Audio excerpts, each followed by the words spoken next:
1987 एक ऐसा साल जिसने भारत के इतिहास को हमेशा के लिए बदल दिया। लेकिन क्या आपने कभी सोचा कि आजादी से पहले का भारत कैसा था? उस दौर में लोग कैसे जीते थे?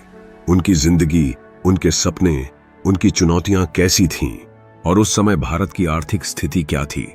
आइए समय की इस यात्रा में चलें और देखें उस भारत को जो ब्रिटिश शासन की जंजीरों में जकड़ा था, लेकिन जिसका दिल आजादी की ललक से धड़कता था।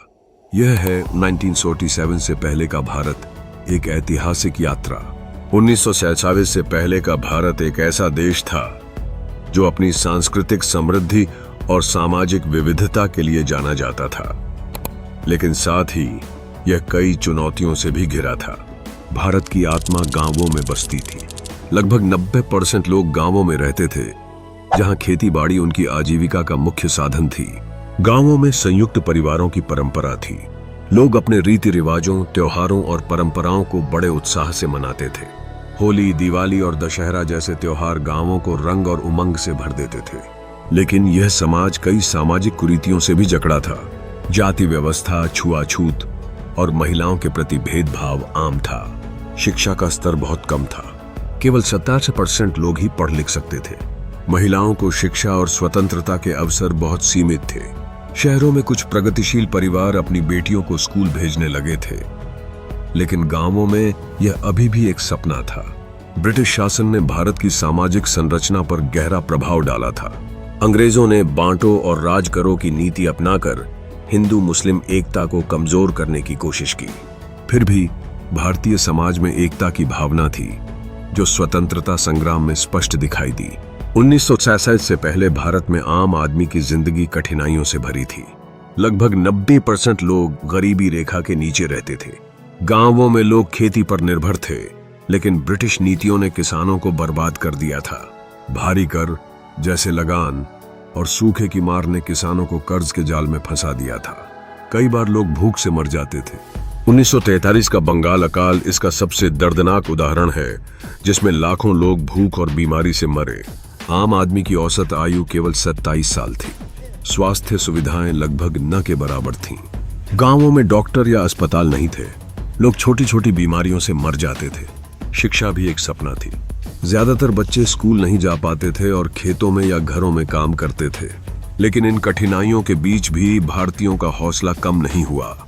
लोग अपने परिवार और समुदाय के साथ मिलकर जीते थे। गांवों में पंचायतें छोटे मोटे विवाद सुलझाती थीं और लोग एक दूसरे की मदद करते थे। यह एकता ही थी जो स्वतंत्रता संग्राम की नींव बनी। जहां आम आदमी गरीबी से जूझ रहा था, वहीं 1947 से पहले भारत में एक छोटा सा वर्ग ऐसा भी था जो ऐशो आराम की जिंदगी जीता था। ये थे राजा महाराजा, जमींदार और ब्रिटिश शासन के करीबी व्यापारी। इनकी जिंदगी शाही थी। बड़े बड़े महल, नौकर चाकर और शानदार दावतें उनकी जिंदगी का हिस्सा थीं।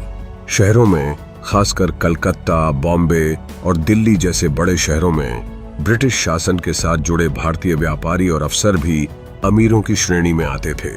वे ब्रिटिश क्लबों में जाते थे, अंग्रेजी कपड़े पहनते थे और पश्चिमी जीवन शैली अपनाते थे। उनकी बेटियां और बेटे मिशनरी स्कूलों में पढ़ते थे। लेकिन यह वर्ग समाज का बहुत छोटा हिस्सा था।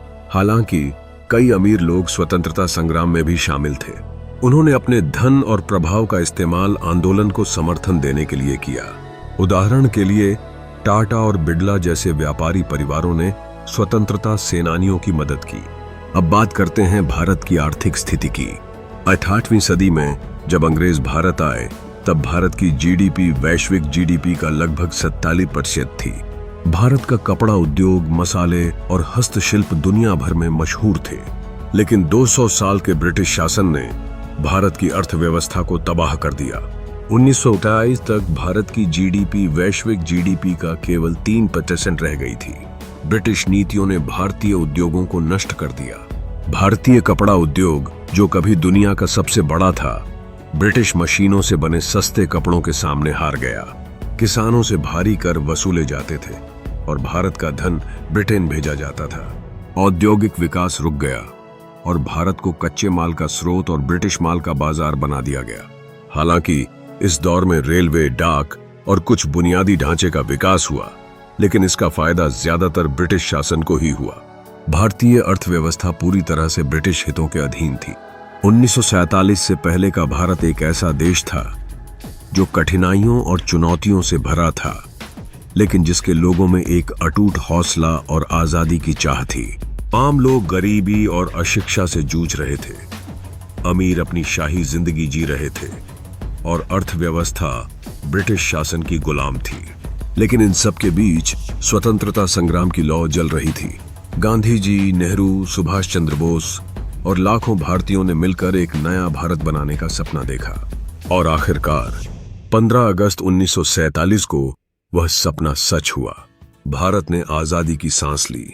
यह एक नए युग की शुरुआत थी जहां भारत ने अपने भविष्य को खुद लिखने का फैसला किया। यह थी 1947 से पहले के भारत की कहानी, एक ऐसी कहानी जो हमें याद दिलाती है कि हमारी आजादी कितनी मुश्किलों से हासिल हुई।